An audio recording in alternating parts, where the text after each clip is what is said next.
E espiritualidade, de uma certa forma, é tudo aquilo que se aplica a esse mundo invisível, que existe dentro de nós, mas que a gente não consegue ver e nem captar com os nossos sentidos.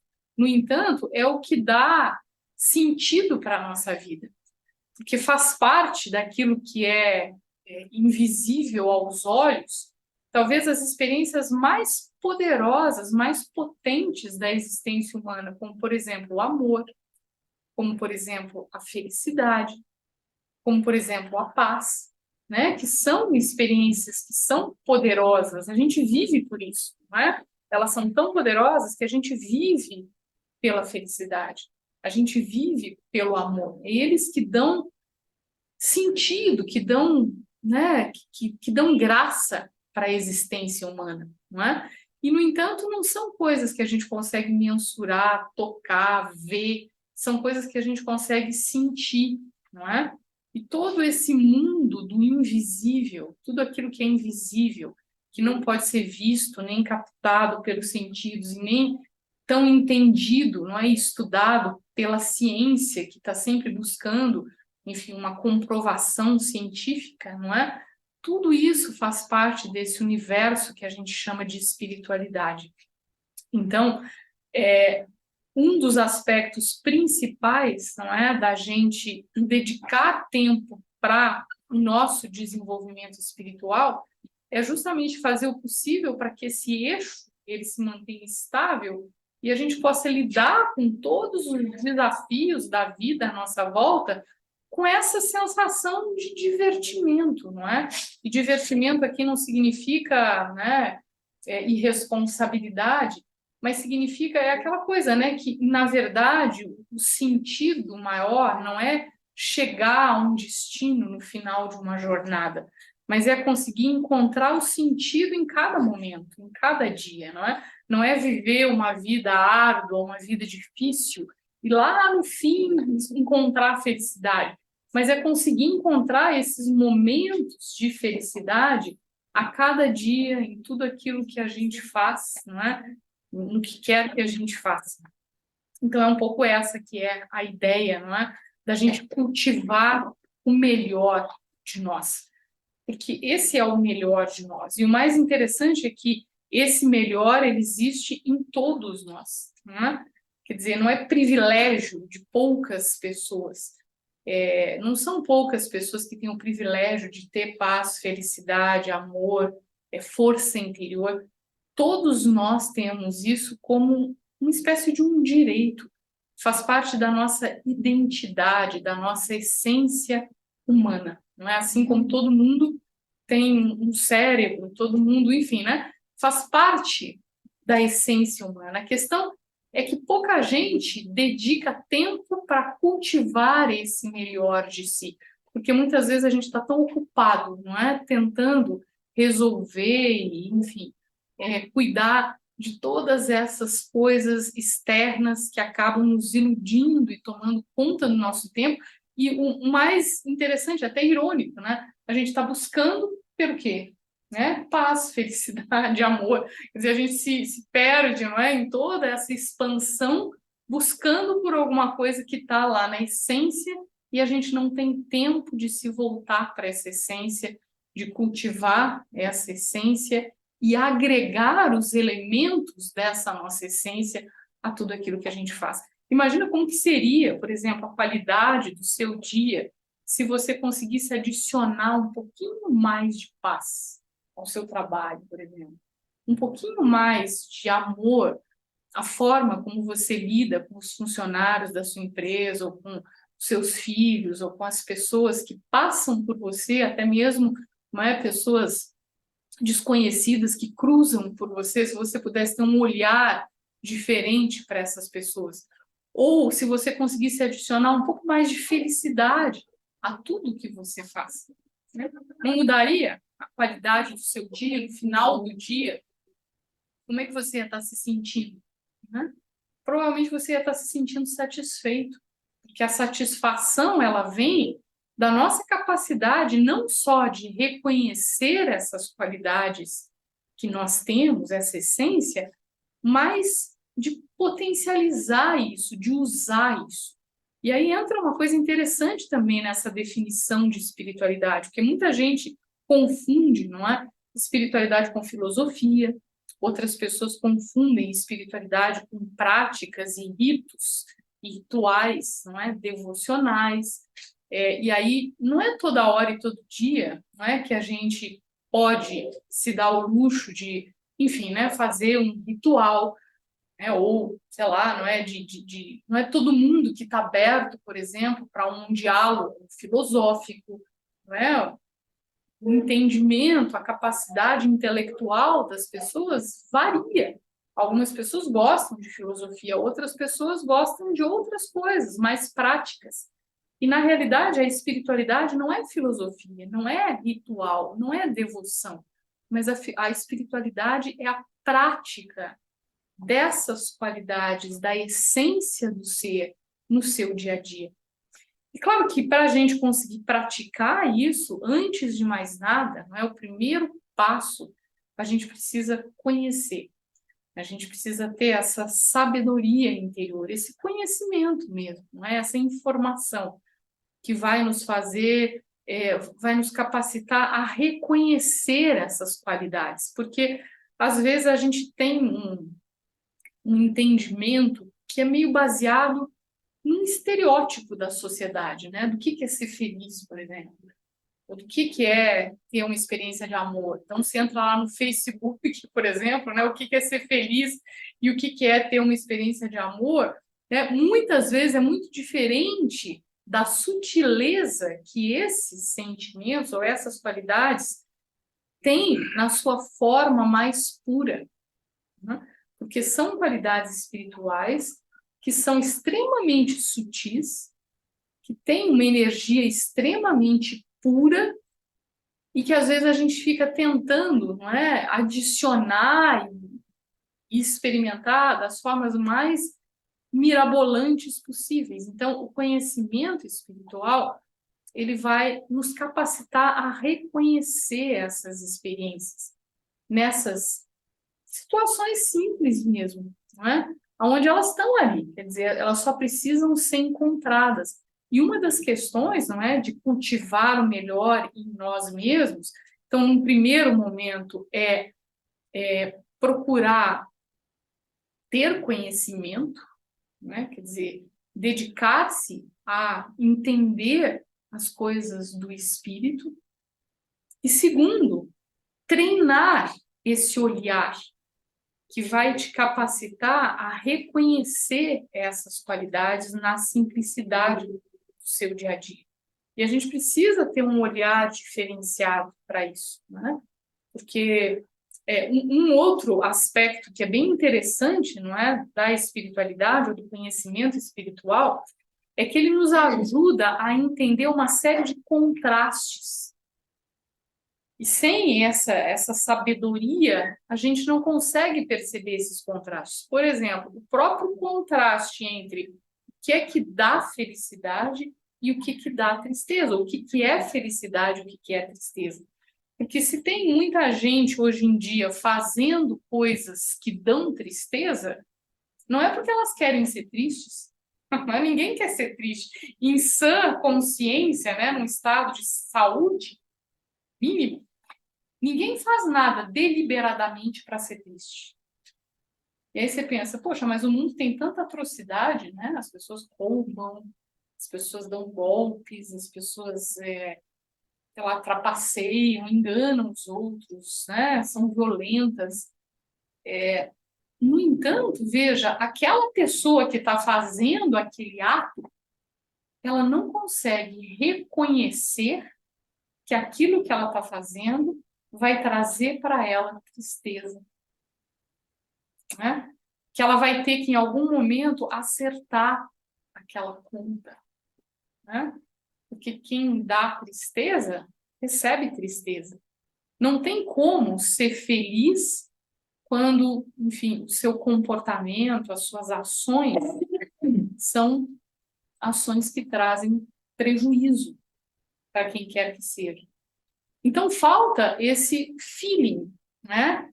essa sensibilidade para perceber o que é que dá felicidade e o que é que dá tristeza, ou até o que é felicidade e o que é tristeza, o que é a escuridão, a confusão e o que é a luz, a calma, a serenidade.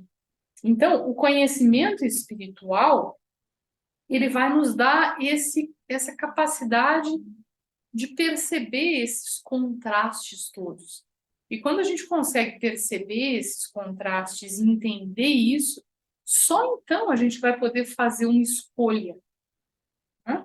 Se você não tem clareza, é difícil escolher o caminho correto, né? Aquilo que vai te levar aonde você quer chegar.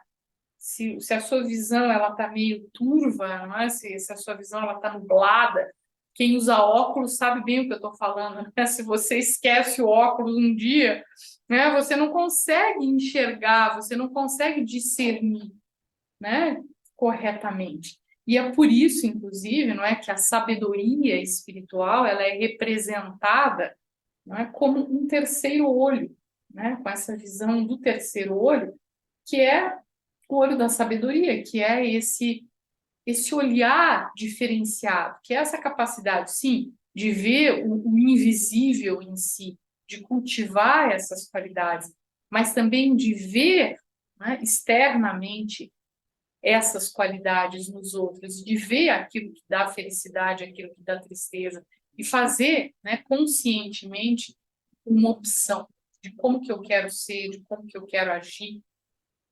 Então, cultivar esse olhar. E é uma prática.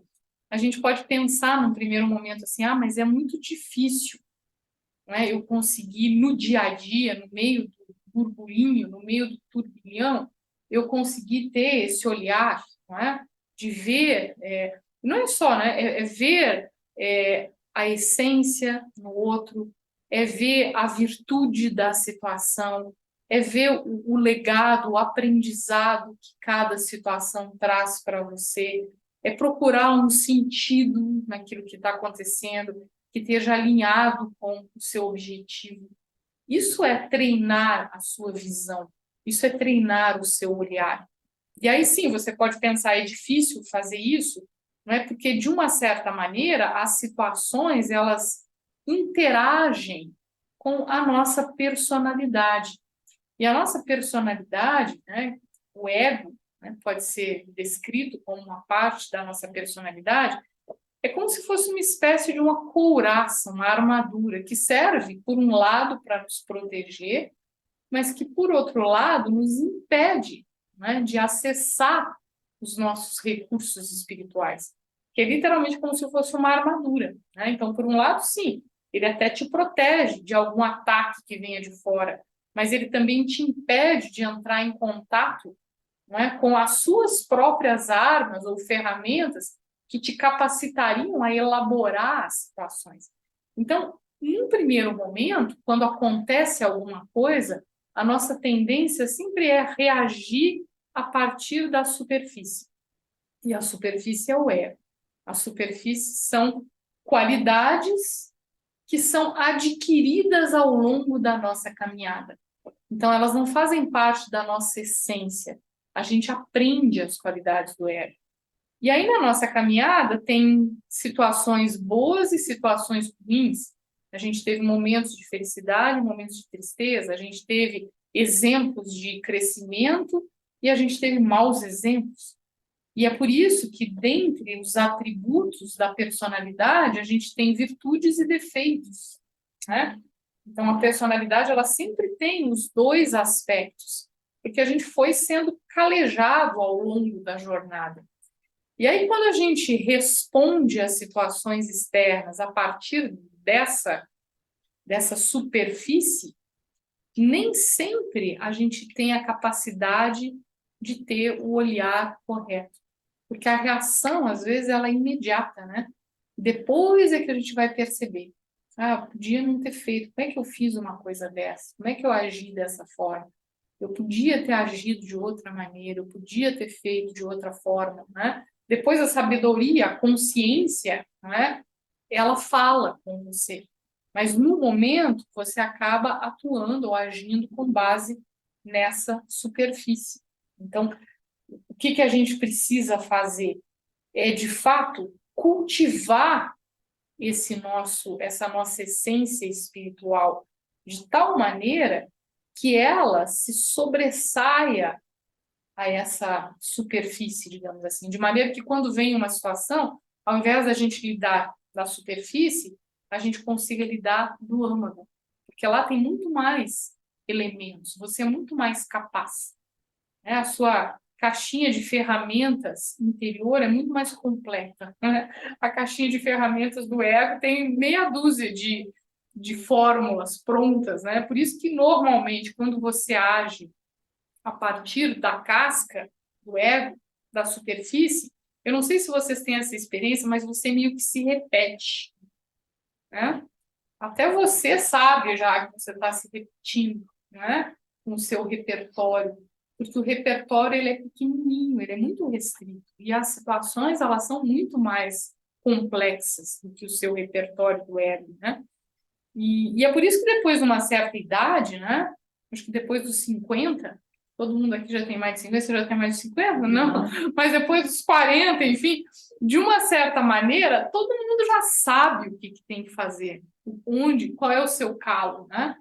É difícil você ter uma situação ali que você já não conheça.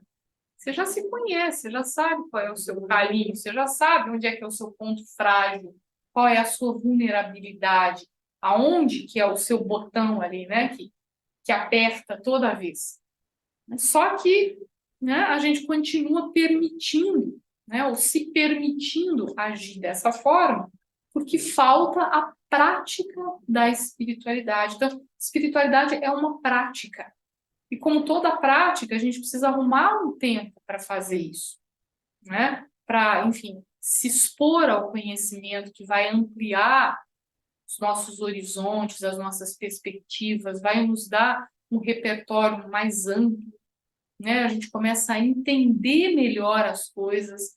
Quando a gente entende, quando a gente responde a uma situação com entendimento, só o entendimento ele já cancela, sei lá, uns 30% da sua reação, né? E aí tem outras alternativas, muitas outras, né, que você vai poder utilizar. Então, é isso, um dos aspectos, não é? É essa prática desse olhar espiritual, né? Quer dizer, a gente tem umas práticas, né, que são bem básicas mesmo, mas, por exemplo, procurar identificar uma virtude nas pessoas que convivem com você. Porque é muito fácil a gente identificar os defeitos. De uma certa forma, né, o defeito é aquilo que não está em sintonia com a minha expectativa ou com as minhas qualidades, né? Então, aquilo meio que se ressalta no outro. E na realidade, uma prática é quais são as qualidades. A pessoa deve ter, pelo menos, a gente diz até uma qualidadezinha, ela tem que ter. Não é possível que ela não tenha nenhuma qualidade, que ela só tenha defeito. Então, isso é uma prática que você tem que se predispor a fazer, não é? Ou então, como eu disse, ver na situação que acontece, tudo bem, foi uma situação terrível, né? Mas eu aprendi alguma coisa com ela? Me deu algum aprendizado, alguma experiência essa situação, para que eu nunca mais na minha vida eu faça isso de novo, para que eu nunca mais repita isso de novo? É uma outra forma de treinar o seu olhar, né? Ou então, o que essa situação me trouxe em termos de autoconhecimento? O que ela me mostrou? Pode ser que ela tenha me mostrado um defeito que eu não conhecia, um ponto cego meu, mas de repente aquela situação me ajudou a identificar alguma coisa, a me conhecer um pouco mais. A gente não gosta de conhecer os outros, né? Quando você encontra uma pessoa e você conversa com ela e você, né, convive com ela, aos poucos você vai conhecendo aquela pessoa. Então é a mesma coisa conosco, não é? Quer dizer, ter esse gosto de conviver consigo e se conhecer. Então é uma outra forma de treinar o seu olhar espiritual, né? O que eu aprendi, o que eu conheci de mim, para o bem e para o mal, né? Nessa situação. Então esse é um aspecto, né, do olhar. Depois tem uma outra parte, não é? Quer dizer, porque a gente vê, a gente tem uma visão, mas tem uma outra parte de nós que interpreta tudo, né? E a gente chama essa outra parte da nossa atitude mental. A gente costuma dizer que a atitude mental não é a visão que é representada pelos óculos, mas é a atitude mental que é representada são os óculos. Atitudes são os óculos da alma. E se a atitude ela é cor-de-rosa, tudo que você vê, né, você consegue interpretar como cor-de-rosa. E se a atitude é amarela, tudo que você vê é amarelo. E se ela é cinza, tudo que você vê é cinza. E se ela é preta, tudo que você vê é preto. Né? Então, quer dizer, tem o olhar e tem essa atitude mental. E às vezes a atitude é fácil de verificar a atitude quando, por exemplo, você tem uma mesma situação. Agora, por exemplo, está a maior polêmica aí com esse uniforme do Brasil nas Olimpíadas, né? Tem gente que acha horrível, tem gente que acha lindo, não é? Tem gente que tem milhares de opiniões, mas isso mostra, de uma certa forma, que a atitude das pessoas varia. Tem gente que vê a beleza, sei lá, numa paisagem, e tem gente que vê as formigas, né, os mosquitos, né? Sei lá, a pessoa vai lá para um lago e no pôr do sol e ela acha aquela cena lindíssima e outra pessoa volta incomodada, né? Porque se sentiu desconfortável, porque estava frio, porque tinha mosquito, né? Então, diferentes pessoas interpretam a realidade de forma diferente. A gente às vezes faz esse exercício, né? Se você mostra uma fotografia e pergunta o que as pessoas estão vendo, cada um vai identificar e ver ali, né? Vai interpretar aquilo de uma forma diferente. E aí o interessante é que a atitude ela também pode ser mudada. Aliás, uma das coisas bem interessantes da espiritualidade é que o ser é totalmente maleável, é flexível, é mutável. Mesmo a personalidade, que até pouco tempo atrás se acreditava que era impossível mudar a personalidade, né? Mesmo a personalidade pode ser mudada, até o karma pode ser mudado, o destino pode ser mudado. Né? Às vezes as pessoas falam, essa pessoa é o meu karma, como se o karma fosse uma espécie de uma sina. Mas mesmo esse, né, isso pode ser mudado. Então, tudo pode ser mudado, né? A partir de um estado de consciência poderoso. Então, a gente pode mudar o nosso olhar, a gente pode mudar a nossa predisposição de ver as situações. E aí, claro, a gente pode mudar a nossa ação, a gente pode mudar a nossa intenção, inclusive. Agora, veja, a maioria das pessoas não sabe de nada disso, né? Se a gente pensar como é que vive a grande parte da população. As pessoas vivem de forma aleatória, né? É como se você fosse dançando a música que o mundo lá fora coloca. E nesse momento, né, me desculpa quem gosta, né? Mas o mundo é como se fosse um enorme baile de funk, né? Quer dizer, a música preponderante é como se fosse. Então, imagina você, na sua vida, vivendo a vida inteira dançando um baile de funk. Não é? Você nem gosta dessa música, mas você está ali o tempo todo, não é? Porque você está simplesmente reagindo, não é?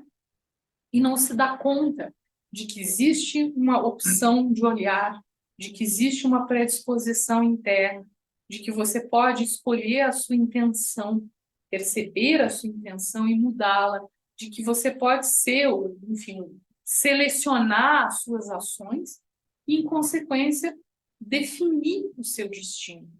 O que você vai encontrar, né? E aí, se você cultiva o melhor em si, automaticamente, como vai ser o seu destino? Vai florescer, né? Quer dizer, o que você vai encontrar, independente das situações, o seu mundo interior ele vai florescer. E, em geral, quando o nosso mundo interior ele floresce, o que a gente atrai para o nosso caminho são flores. Né? Porque você, quando o seu mundo interior floresce, você tem essa capacidade de oferecer flores.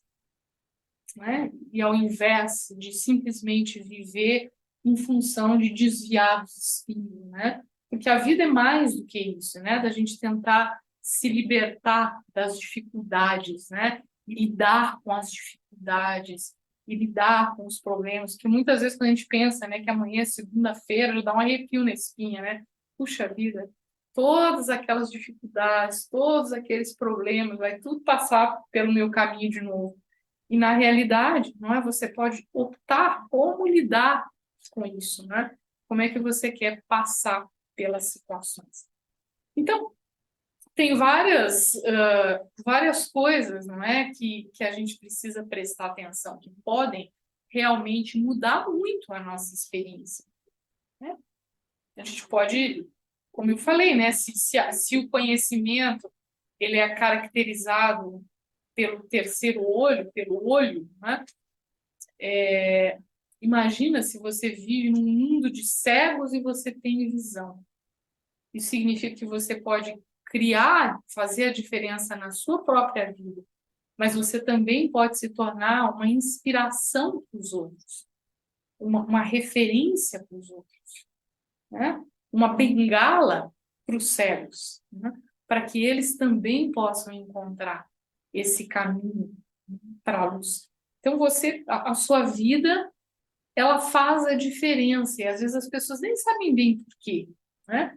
Porque a verdadeira espiritualidade também não tem nada a ver com proselitismo religioso, né? Por ficar pregando, falando, né? Nem todo mundo tem tempo para escutar, né? Ou quer escutar. Às vezes as pessoas têm crenças diferentes que a gente também precisa respeitar, né? Então não tem nada a ver o verdadeiro serviço, digamos assim, não é fazer nenhum tipo de propaganda, né? O verdadeiro serviço, o verdadeiro benefício é capacitar as pessoas a descobrirem sua essência, a se reconectarem com a sua essência. E o que acontece quando a gente se reconecta com a nossa essência é que a nossa energia ela muda. Por um lado, ela se torna sutil, por outro lado, ela se torna positiva, porque a gente está vibrando na frequência de virtudes, de qualidades, e isso nos coloca numa sintonia diferente da sintonia do mundo aí fora. Isso nos coloca na sintonia daquilo que é divino. Quando a gente pensa em Deus, né? Enfim, ou numa fonte de poder, né? A gente sempre pensa nesse ser com atributos positivos. Ninguém pensa em Deus como um ser ruim, né? Pelo menos não no íntimo do seu ser, né? Às vezes as pessoas até temem a Deus, né? Como um ser que pune, que julga, né? A gente às vezes pode relacionar com todos esses títulos, né? Do juiz supremo, ou do pai, do severo, né? Ou, enfim. Mas lá no íntimo, não é isso que ressoa, né? Tanto não é isso que ressoa, que em momentos de dor e desespero, todo mundo se lembra de Deus como um guia, como um ser benevolente, como um ser que salva, como um ser de amor, Deus é amor, como uma referência da verdade. Então, há uma dicotomia, né, um paradoxo entre aquilo que às vezes é dito, e a gente pode até repetir isso, mas aquilo que o nosso coração fala. A cabeça e o coração, nesse sentido, às vezes, né, a não ser que você tenha conhecimento, e aí você vai entender que esses aspectos, não é, de Deus, eles foram projeções dos seres humanos, né? O ser humano simplesmente se apoderou, né, dessa ideia para, de uma certa maneira, exercer poder sobre os outros, né? Então, a gente precisa ter esse discernimento e perceber que, no fundo, o lugar onde a gente vai reconhecer Deus é no coração puro, né? É na nossa verdade interna. E ali o que fala é positivo. Então, quando você cultiva essa energia positiva, você entra nessa frequência divina. né? E aí, quando você entra nessa frequência divina, você já tem daí, aí você já muda de patamar. Porque aí não é mais você e a sua energia lidando com as situações. Mas, de uma certa forma, é como se você se tornasse uma espécie de um canal, uma espécie de um instrumento que converge essa energia no mundo à sua volta. E isso também é serviço, não é? Quer dizer, ser esse canal ou ser esse instrumento que tem essa capacidade de convergir, porque a energia de Deus é muito sutil. Imagina um ser completamente puro. No mundo que a gente vive, tudo é completamente impuro, né? Então, é um ser completamente puro, uma energia completamente benevolente, tão plena que não deseja nada, que não espera nada, que é totalmente altruísta, que só doa, não toma nada de você, né? E que é só amor, só vê as suas qualidades. Então, essa qualidade de energia, quando você consegue traduzir isso para o mundo à sua volta, é óbvio que isso cria um impacto, né? Isso transforma, não é? Ou seja, o seu resultado num resultado ilimitado, né? Quer dizer, o que você consegue alcançar em termos de felicidade, de satisfação, né, é indescritível. Então, esse é um outro aspecto, né? Ou seja, faz parte dessa ideia, né, de cultivar o melhor em si. É por isso que é dito que tem um ditado, né, um slogan, que diz que quando você dá um passo na direção de Deus, ele dá 1000 passos na sua direção e a vida, ela conspira a seu favor. E aí, por que a gente não faz isso? Por um lado, porque a gente desconhece, como eu falei, mas por outro lado, porque a gente esquece. Que no meio de tantas atribuições, a gente acaba esquecendo daquela chave, né? Que realmente poderia fazer toda a diferença, né? Na nossa vida, na nossa existência. Então, né, de uma certa maneira, quando a gente cultiva o melhor em nós, o que acontece? Por um lado, a gente consegue ser esse alquimista que transforma o ferro no ouro. Existe alquimista ainda hoje em dia? Acho que não, né? Será que tem alguém que seja alquimista hoje? Na Idade Média, lá no passado, né? Tinham esses alquimistas, tinham esses magos, né? Nem sei se chegaram a existir, se são lendas, né? Mas esses magos que realmente transformavam o ferro no ouro.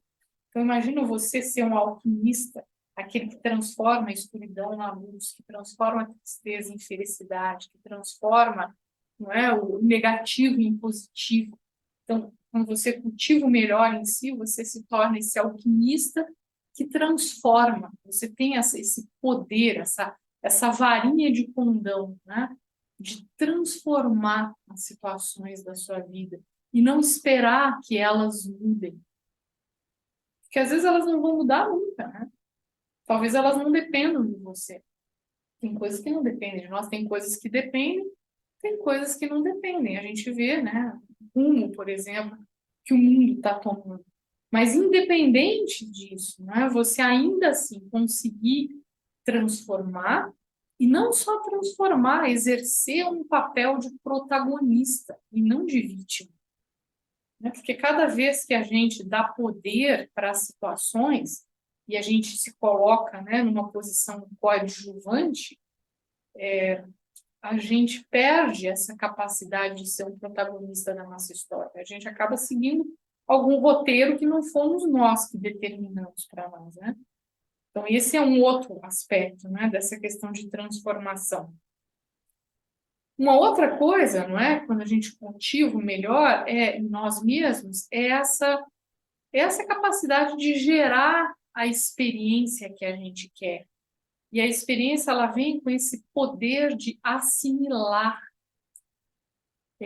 Uma outra coisa que a gente perdeu, de uma certa maneira, é essa capacidade de lidar com o conhecimento. Porque é como se o nosso raciocínio tivesse se desenvolvido em desproporção à nossa intuição, né? E aí a gente se tornou esses seres de cabeça grande e coração pequeno, né? Então, muitas vezes a gente tem muita informação, até porque hoje a gente vive a era da informação, tudo está na palma da sua mão, literalmente, mas ao mesmo tempo as pessoas vivem uma ignorância profunda, né? Então tem um elo faltando entre a informação e a assimilação da informação, porque a informação ela fica só na cabeça, né? E a gente não experimenta e não assimila isso. Como a gente não assimila, a gente não consegue determinar a qualidade da nossa experiência. Então, com, né, essa capacidade de cultivar o melhor em si, você vai se tornar esse expert, né, no sentido de que você vai, de fato, tentar diminuir a distância entre aquilo que você sabe e aquilo que você é. Que talvez seja o grande desafio, né? Diminuir essa distância entre aquilo que a gente, em geral, a gente sabe mais do que a gente é. E às vezes a gente se engana, né? A gente acha que é o que a gente sabe, mas não é, né? Não necessariamente você é o que você sabe. Então, o desafio é, né, diminuir essa distância entre aquilo que você sabe e aquilo que você é. Então, esse é um outro aspecto. Depois, uma outra coisa que também acho que é impagável, né? É você conseguir ter estabilidade frente a um mundo que o tempo todo joga você para cima e para baixo, né? Quantas medalhas de ouro o Brasil ganhou hoje? Né? Depois, hoje eu vi uma charge, né, interessante no jornal que falava assim que de janeiro até julho o cérebro da pessoa era só problema. Daí, das 2 semanas de julho, agora o cérebro da pessoa tem as Olimpíadas, tipo uma válvula de escape, né? Depois de agosto até o final do ano, só problema na cabeça.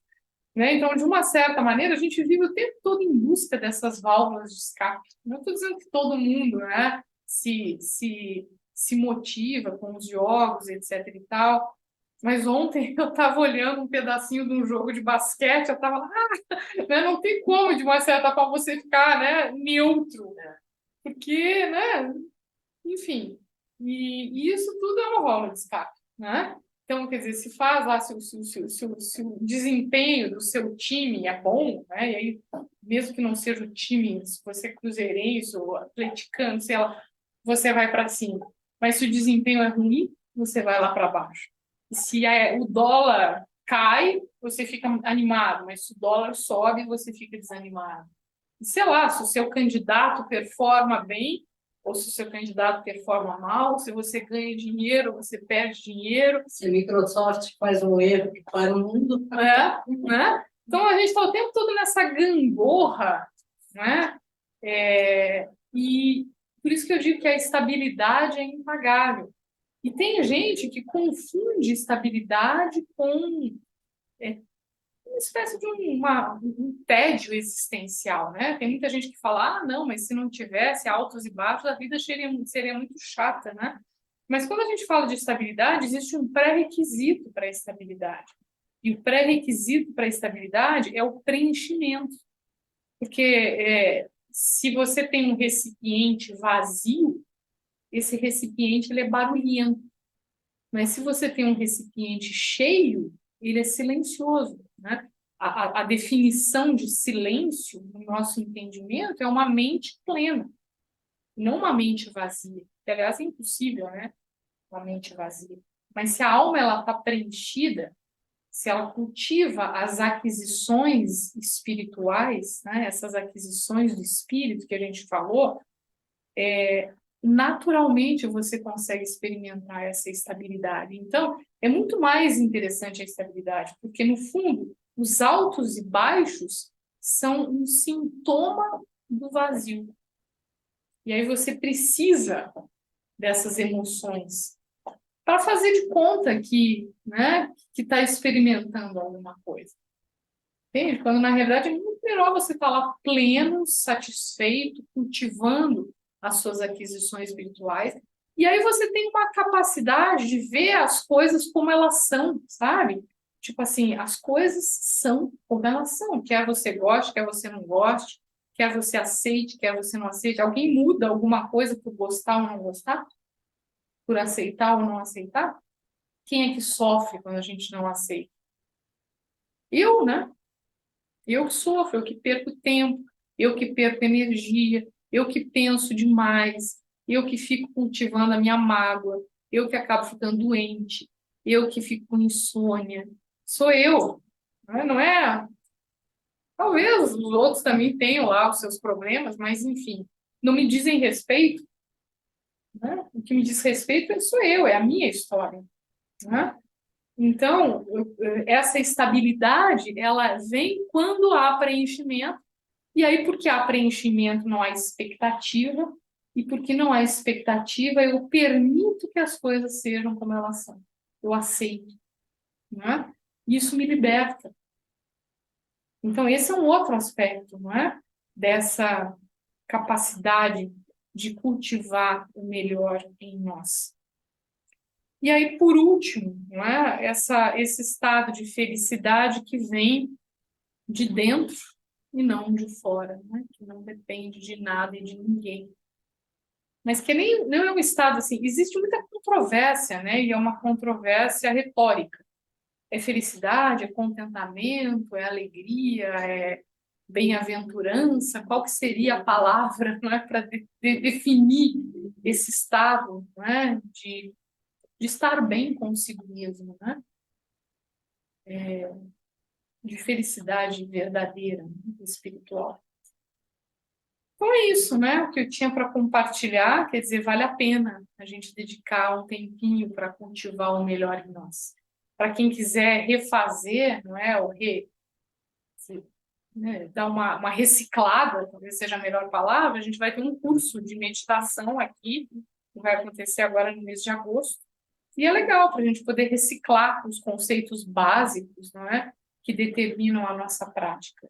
E a partir daí procurar criar um tempinho, né, uma janela de tempo. Hoje em dia, né, a gente tem coisas, as aulas, por exemplo, de sustentação, elas são online, né? Você pode assistir no conforto da sua casa, né? Mas quer dizer, pelo menos assim, né, que seja uma vez por semana, no mínimo, não é? Eu me expor, eu colocar o meu espírito, a alma, como prioridade, né, na minha agenda.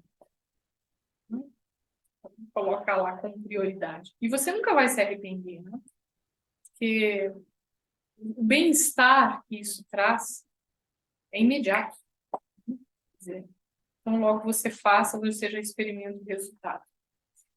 Eu vou ler um trechinho de um livro aqui que eu achei, uma historinha, né? Um livro que foi lançado agora recentemente, chama Sabedoria Prática. Depois, se vocês quiserem, tem no site da editora Brahma Kumaris, vocês podem encomendar. E foi escrito, é um compilado, na verdade, a gente nem pode dizer que foi escrito, mas é um compilado de histórias.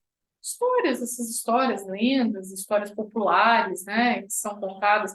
E essa pessoa, chamada Judy Johnson, que é uma professora da Brahma Kumaris, ela, no final, faz tipo um fechamento, em um parágrafo que ela faz um fechamento da história. Histórias populares brasileiras. Não, não são brasileiras. Ela não é brasileira, ela é canadense, essa moça. E aí eu gostei dessa aqui do Frederico. Vocês conhecem essa história? Procurei uma diferente aqui para ler para vocês. É a história do Frederico. Era uma vez uma família de ratos de campo que vivia em um muro de pedra à beira de um pasto. Era o início do outono e, como o inverno não estava longe, os ratos começaram a coletar milho, nozes, trigo, palha e frutas. Trabalhavam dia e noite, todos, exceto um pequeno rato chamado Frederico. Um dia, quando os ratos estavam coletando milho amarelo, perguntaram ao Frederico: "E você, por que não faz nada?" "Eu trabalho", disse o Frederico. "Eu coleto os raios de sol para os dias frios e escuros do inverno. Um dia em que estavam carregando nozes de volta para casa no muro de pedra, os ratos notaram que o Frederico estava olhando para o campo. E agora, Frederico? O que é que você está fazendo? Estou capturando as cores, respondeu o Frederico, porque o inverno é cinza. E uma vez, quando os ratos estavam coletando palha, Frederico parecia meio adormecido. Você está sonhando, Frederico? Perguntaram. Mas o Frederico disse: Oh, não, eu estou coletando palavras, porque os dias de inverno são longos e ficaremos sem coisas para dizer. Finalmente o inverno chegou. E quando a primeira neve caiu, os ratos correram para casa do muro de pedra. Estava quente em seu ninho de palha e se sentiam muito bem, sabiam que haviam comido comida para o longo inverno. No começo havia muito para comer, e os ratos contavam histórias engraçadas uns para os outros.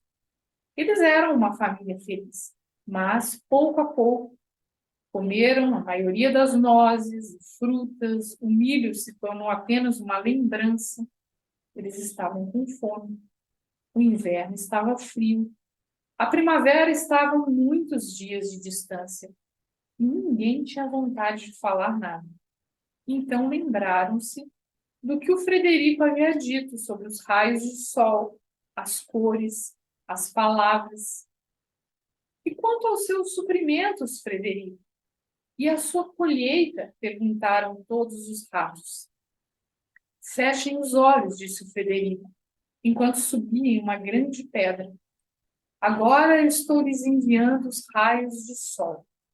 Você sente um brilho dourado? E enquanto Frederico falava sobre o sol, os outros ratos começaram a se sentir um pouco mais quentes. E as cores, Frederico? Fechem os olhos novamente, disse ele. E contou sobre campânulas azuis, papoulas vermelhas, trigo amarelo, flores verdes dos arbustos de frutas. Os pequenos ratos viram as cores tão claramente, como se estivessem pintadas nas suas mentes. E as palavras, Frederico? Frederico limpou a garganta, esperou um momento e então disse: Quem espalha os flocos de neve? Quem derrete o gelo? Quem estraga o clima? E quem o torna agradável? Quem faz o trevo de 4 folhas crescer em junho? Quem apaga a luz do dia? Quem gosta da lua? 4 pequenos ratos do campo que vivem no céu. 4 pequenos ratos do campo como você e eu. Um é o rato da primavera, que aciona as chuvas. Depois vem o verão, que pinta as flores. O rato do outono é o próximo, com nozes e trigos. E o inverno é o último, com pequenos pés frios. Não somos sortudos por termos as 4 estações? Pense em um ano com uma a menos ou uma a mais. Quando ele terminou, todos aplaudiram. E passaram o inverno escuro juntos, de forma alegre, até que a primavera chegou. Então é um pouco isso, né? De cultivar o melhor em si, ou seja, né? No fundo, o que sustenta, né, a alma não é só o trigo, né? Enfim, as frutas, mas é aquilo que você consegue fazer com as diversas situações. Eu achei ilustrativo, né, para esse tema.